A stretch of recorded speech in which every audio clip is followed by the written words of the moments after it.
Sokołów Podlaski to miasto z bogatą historią, z wieloma ciekawymi miejscami, o których może niekoniecznie zawsze wiemy, co w danym miejscu było, co się wydarzyło i co ciekawego, jaka ciekawa historia się z tym wiąże. Dzisiaj pokażę Wam kilka takich miejsc. Jesteśmy teraz na starym cmentarzu żydowskim w Sokołowie. Jest to tak naprawdę jeden z najstarszych zabytków w mieście. Niestety, jak widać, nie zachowały się żadne macewy, żadne nagrobki. W tej chwili jest to park. Ale to miejsce było bardzo ważne dla historii miasta, dla historii społeczności żydowskiej w Sokołowie. Kiedy w 1910 roku wybuchł wielki pożar w Sokołowie, to tutaj właśnie, na tym miejscu, osoby, które mieszkały w mieście, szukały schronienia przed pożarem, który trawił kolejne drewniane domy. To tutaj kobiety z dziećmi spędziły niemal całą noc, uciekając przed ogniem. Ze względu na częste w ubiegłym wieku pożary nie zachowały się zabytkowe budynki z XIX wieku. Najstarszym miejscem, zabytkiem w mieście był stary cmentarz żydowski o powierzchni 2,5 hektara, na którym wiele prostych macew zapadło się albo wrosło w ziemię. Z biegiem lat trudno było także rozczytać napisy na kamieniach. Przez długie lata stary cmentarz otwarty był ze wszystkich stron, a ponieważ porośnięty był wysoką trawą, był dobrym miejscem do wypasu miejskich koni i kóz. Niedługo po zakończeniu I wojny światowej, dzięki temu, że miejscowy bogacz Bucze Rubinstein podarował dużą sumę pieniędzy, zbudowano murowany płot, który otoczył cmentarz. Wzdłuż linii kolejowej nie było prawie żydowskich domów. Przez ostatnie lata mieszkał tam Chaim Shmuel, który miał przy starym cmentarzu pierwszy w miasteczku młyn, a który musiał sprzedać nacie z miejscowości Patrykozy, który to zarobił dużo pieniędzy u szlachcica w Patrykozach i przerobił go w nowoczesny młyn. W szabes rano ludzie wystrojeni idą do synagogi, do domów modlitwy i chasyckich sztibli modlić się. Tak samo jak każdego ranka, tak i w szabes tragarze, woźnice i inni ciężko pracujący idą do synagogi na pierwszy minjan. W synagodze panuje jeszcze tajemniczy mrok. Jest jeszcze wcześnie i chłodno. Mężczyźni stoją owinięci w tałesy przy wysokich, zimnych ścianach. Masywne kolumny na środku synagogi obejmują pulpit i podtrzymują półokrągły sufit pomalowany jak gwieździste niebo. Niektórzy modlący zgromadzili się wokół dużych murowanych skrzyń pełnych piachu, w które w czasie święta Jom Kipur wsadza się woskowe jomkipurowe świece. Z góry, z całej długości wschodniej ściany spoglądają na ludzi znaki zodiaku wymalowane w okrągłych ramach. Na Aron HaKodesz tańczą wyryte lwy, jelenie i fantastyczne ptaki. Słońce wschodzi, a przez wysokie okna na wschodniej ścianie z obu stron Aron HaKodesz przenikają przez kolorowe szyby czerwone, zielone, żółte i niebieskie świetliste promienie. Świetliste pasy uginają się jak tęcza i spadają na głowy, ramiona i plecy, owinięte w tałes. W tym miejscu, za moimi plecami, znajdowała się stara synagoga. Nie pozostało po niej już nic. Ten budynek, który tutaj widzimy, to zupełnie nowy, inny budynek, który z synagogą nie ma nic wspólnego. Natomiast po drugiej stronie, mam nadzieję, że to widać, znajdował się stary dom modlitwy i do tego domu przychodzili modlić się Żydzi, bardzo tradycyjni. Tutaj nie tylko modlili się, ale też studiowali razem, uczyli się nowych rzeczy, wymieniali się swoimi poglądami.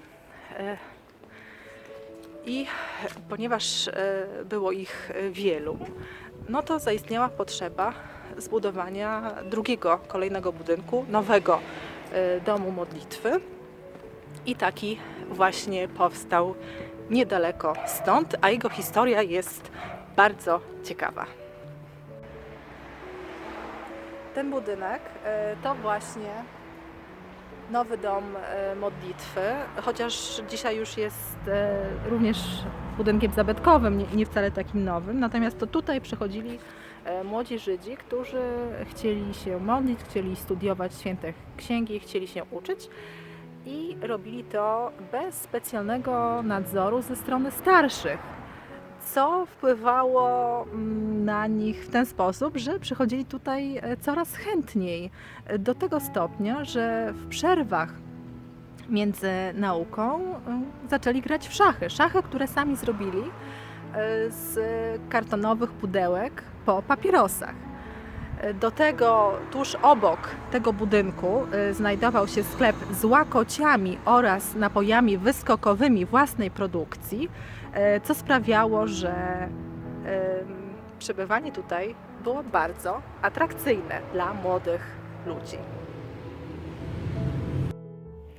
A gdy wstawiono już stoły, towarzystwo nożykami, scyzorykami i innymi kozikami wyryło na blatach 64 pola do gry w szachy, a ze starych, kartonowych pudełek po papierosach wystrugali małe, kwadratowe figurki, które później podpisali: król, królowa, wieża, skoczek, pionki. Część pomalowali na czarno tuszem, część na biało podgrzanym zapałką wapnem. Tym sposobem mieli czarne i białe figury, a w szachy grali zawsze, gdy opuszczała ich ochota do dalszej nauki. To miejsce to Szewski Rynek. Tutaj ten taras, który znajduje się przy tym budynku, jeszcze do niedawna był zbudowany z macew. W 2011 roku było już wyraźnie widać tynk odpadający z tych macew i dzięki temu ukazywały się naszym oczom hebrajskie inskrypcje z tych nagrobków. W 2013 doszło do remontu tego tarasu, tych schodów i macewy zostały wyciągnięte.